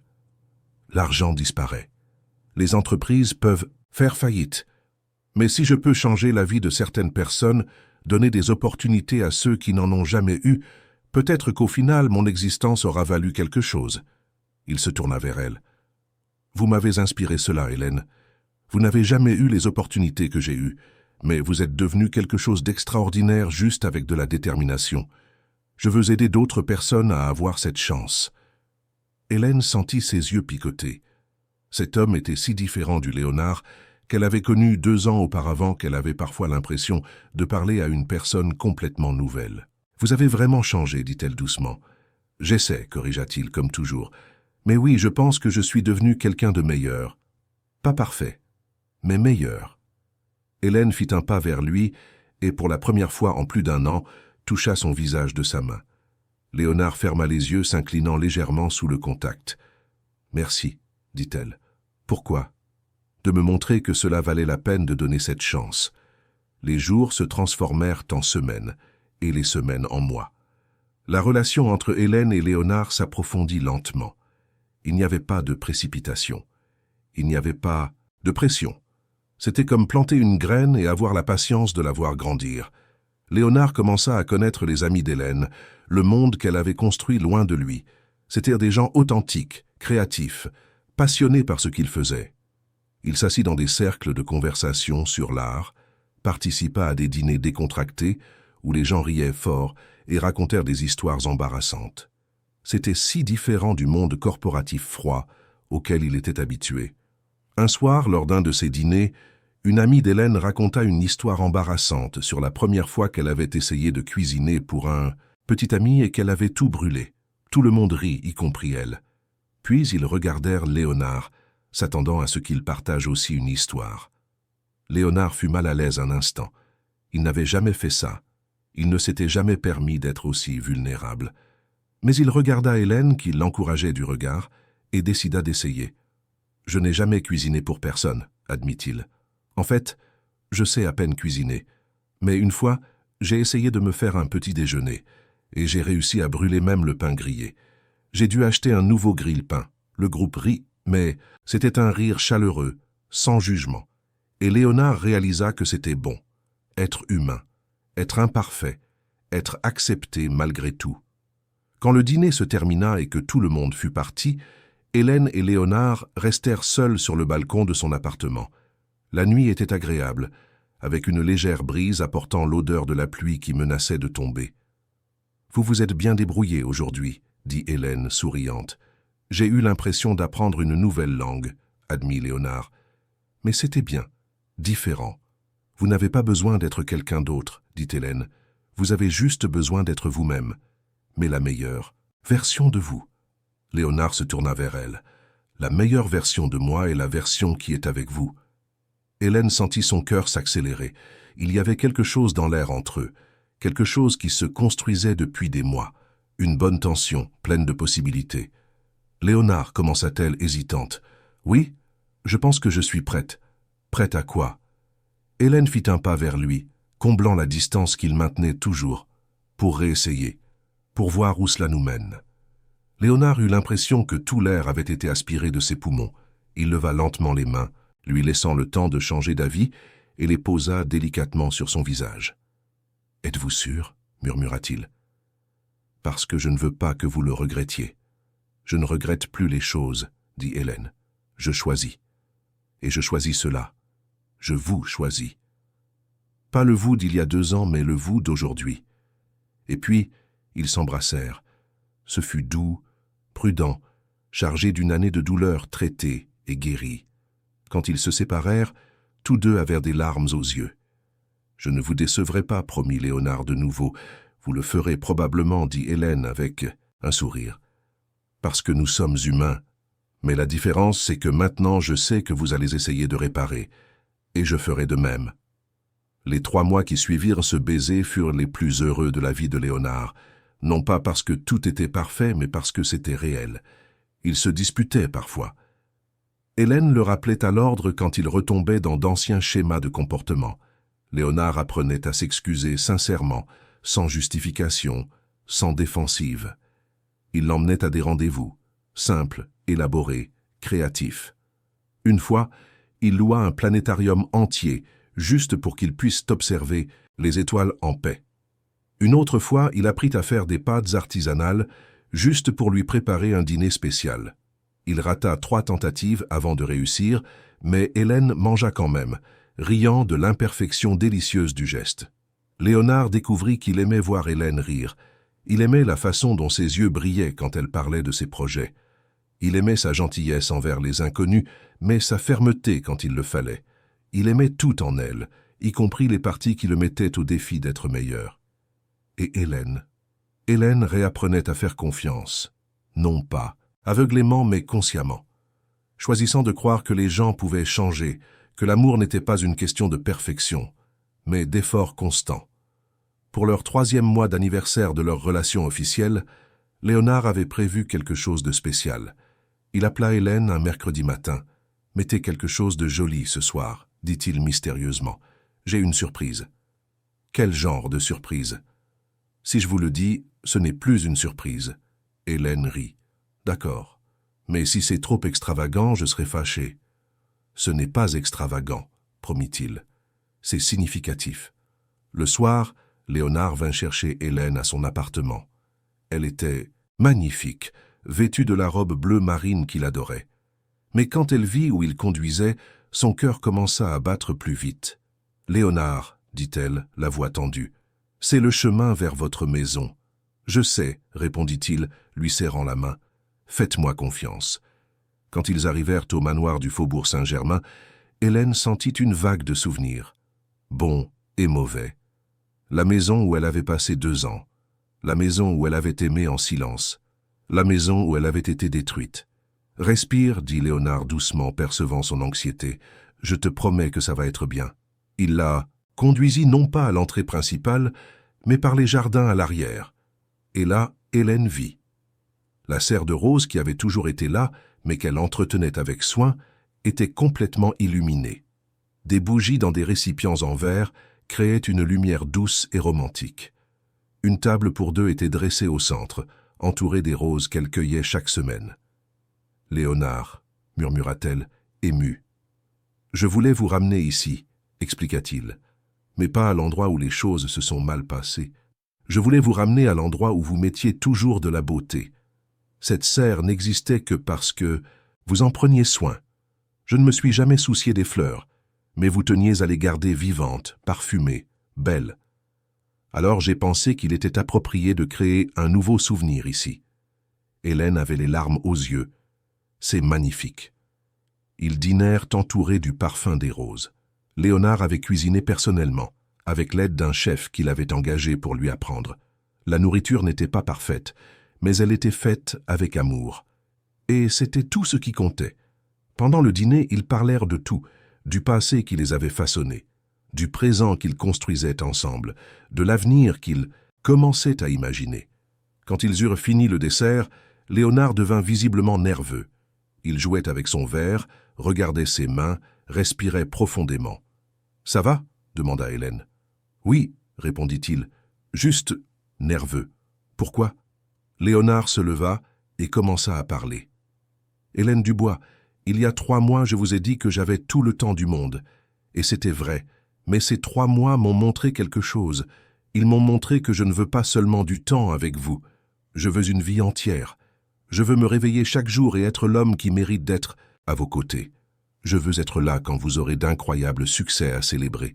Je veux être là quand vous aurez des jours difficiles et que vous aurez besoin de quelqu'un. Je veux construire quelque chose de réel, de durable, de vrai. » Il fit un pas vers la table, prenant la bouteille de champagne qui refroidissait dans un seau à glace. Mais ses mains tremblaient tellement que, lorsqu'il tenta de servir, la bouteille glissa. Le champagne doré se renversa sur la robe bleue d'Hélène. Pendant une seconde, le temps s'arrêta. Cette robe, la même robe qu'elle portait le jour du licenciement. La robe qu'elle avait fait restaurer comme symbole de dépassement. La robe qui était maintenant trempée de champagne à cause de Léonard de nouveau. Hélène regarda la robe. Elle regarda Léonard, qui était figé, le visage pâle, les yeux écarquillés d'horreur. Elle vit la panique traverser son visage. Elle le vit se préparer au pire. Et puis, à la surprise des deux, Hélène commença à rire. Ce n'était pas un rire amer ou ironique. C'était un rire sincère, libérateur. Elle rit jusqu'à ce que les larmes coulent sur son visage, jusqu'à ce qu'elle ne puisse plus respirer correctement. Léonard était complètement confus. « Hélène, je suis désolé, je n'ai pas voulu... » Mais elle ne pouvait s'arrêter de rire. Et peu à peu, voyant l'absurdité de la situation, Léonard se mit aussi à rire. Ils rirent ensemble, soulagés, guéris, libres. Quand ils réussirent enfin à se calmer, Hélène essuya les larmes de son visage. « Ce n'est que du champagne, dit-elle souriante, et ce n'est qu'une robe, rien qui ne puisse être nettoyé. »« Mais c'est la robe, dit Léonard, encore sous le choc, la même robe que ce jour-là. »« Je sais, répondit Hélène, c'est pour ça que c'est si drôle. Comme si l'univers nous donnait une deuxième chance de réagir différemment. Et regarde, nous avons réagi différemment. Tu n'as pas explosé, je n'ai pas pleuré. Nous avons ri. Ça veut dire quelque chose. » Léonard la regarda avec une admiration absolue. « Comment faites-vous pour être si incroyable ?»« L'entraînement, dit Hélène avec un sourire.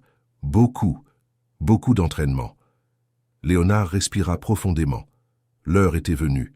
Il s'agenouilla là, au milieu de la serre, entouré de roses, de bougies et de champagne renversé. Il sortit de sa poche une petite boîte de velours. « Hélène Dubois », commença-t-il, la voix tremblante mais ferme. « Je ne suis pas... » « Parfait. J'ai renversé du champagne sur votre robe il y a littéralement 30 secondes. Je ferai des erreurs à l'avenir, car je suis humain et j'apprends encore. Mais je vous aime. J'aime votre force, votre bonté, votre capacité à voir le meilleur chez les gens même quand ils ne le méritent pas. J'aime la façon dont vous avez transformé la pire chose que j'ai jamais faite en quelque chose qui vous a rendu plus forte. J'aime qui vous êtes et qui vous m'aidez à être. » Il ouvrit la boîte, révélant une bague simple mais magnifique. Elle n'était pas ostentatoire. Elle était significative. Je ne vous demande pas d'être la femme invisible qui gérait ma maison. Je vous demande d'être ma partenaire, mon égale, la personne qui me mettra au défi chaque jour d'être meilleure. Je ne promets pas la perfection. Je promets un effort constant. Je promets la croissance. Je promets que je vous verrai tous les jours et que je me souviendrai de la chance que j'ai que vous m'ayez donné une seconde chance. Des larmes coulaient sur le visage d'Hélène.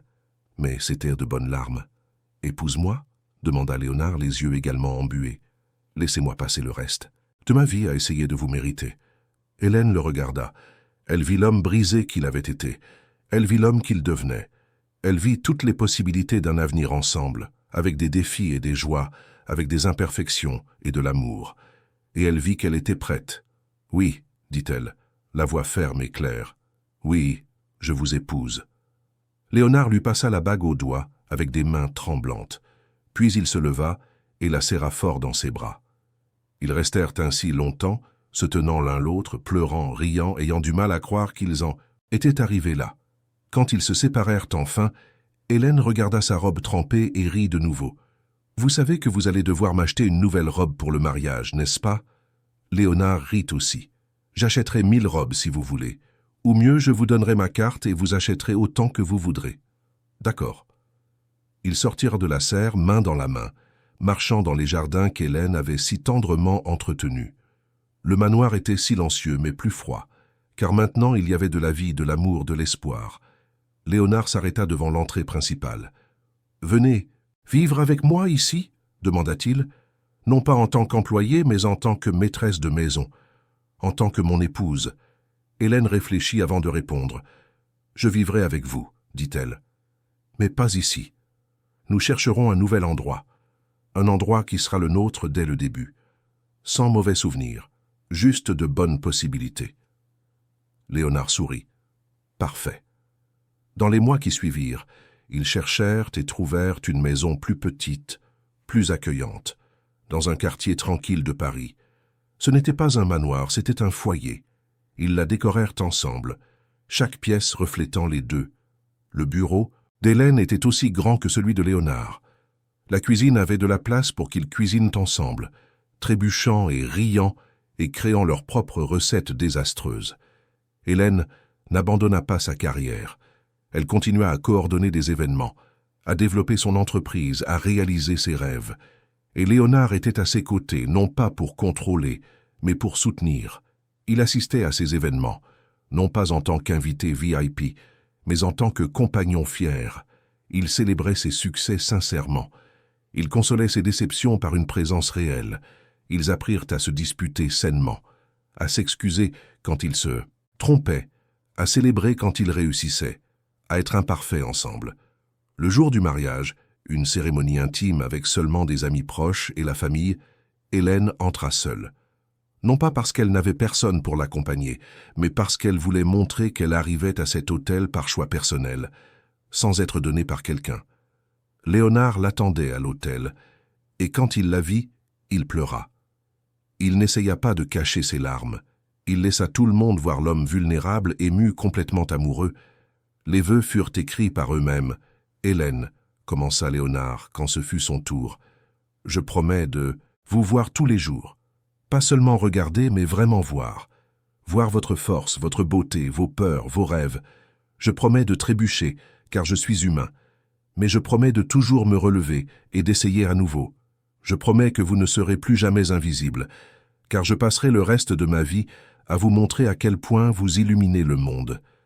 Je promets de vous aimer, non pas malgré vos imperfections, mais en les incluant. Et je promets de travailler chaque jour pour être l'homme qui mérite votre amour. » Puis ce fut le tour d'Hélène. « Léonard, dit-elle, tenant ses mains, vous m'avez détruite une fois, mais je me suis reconstruite. Et dans ce processus de reconstruction, j'ai découvert qui je suis vraiment. J'ai appris que le véritable amour ne consiste pas à être invisible pour plaire à quelqu'un. Il s'agit de briller ensemble. Je promets de vous défier quand vous aurez besoin d'être défié. Je promets de vous soutenir quand vous aurez besoin de soutien. Je promets de ne pas oublier d'où nous venons, mais aussi de ne pas rester prisonnière du passé. Je promets de construire notre avenir avec vous, un jour à la fois avec amour, patience et beaucoup de rire. » Lorsque le célébrant les déclara mari et femme, leur baiser fut témoigné par des larmes et des applaudissements. À la fête, dans la même salle où Hélène avait coordonné tant d'événements, mais cette fois en tant que protagoniste, ils dansèrent la première chanson. C'était une chanson sur les secondes chances, sur les nouveaux départs, sur l'amour qui survit au feu et en ressort plus fort. Pendant la danse, Léonard lui murmura à l'oreille « Merci de ne pas avoir renoncé à moi. » Hélène sourit, posant son front contre le sien. « Merci de ne pas avoir renoncé à vous-même. » Et tandis qu'il tourbillonnait sur la piste de danse, entouré d'amour et de joie, Hélène réalisa quelque chose d'important. Elle n'était plus la femme invisible du manoir. Elle n'était plus la jeune fille brisée qui avait été licenciée publiquement. Elle était quelqu'un de nouveau, quelqu'un forgé dans la douleur mais trempé par la résilience, quelqu'un qui connaissait sa valeur et n'acceptait rien de moins. Et Léonard n'était plus le milliardaire froid et émotionnellement blindé. Il était quelqu'un qui avait regardé ses propres ombres et choisi la lumière. Quelqu'un qui comprenait que la vulnérabilité était une force, pas une faiblesse. Quelqu'un qui aimait vraiment avec toutes les imperfections et les gloires que cela impliquait. Au même endroit où elle avait été détruite, Hélène renaissait. Mais non pas comme un personnage secondaire de la vie de quelqu'un, comme la protagoniste de son propre voyage. Un voyage qui incluait désormais un partenaire qui marchait à ses côtés, non pas devant elle ou derrière, mais côte à côte, trébuchant et apprenant et aimant de la manière imparfaite et belle que seuls les vrais humains savent aimer. Et quand la musique se tut, et que les invités applaudirent, et que la vie continua avec toutes ses joies et ses défis, Hélène et Léonard connaissaient une vérité fondamentale. Parfois, les fins heureuses ne sont pas enveloppées de perfection. Elles sont construites avec effort, arrosées de larmes, assaisonnées de pardon, et illuminées par le courage de réessayer. Et il n'y avait pas de fin plus heureuse que celle-là.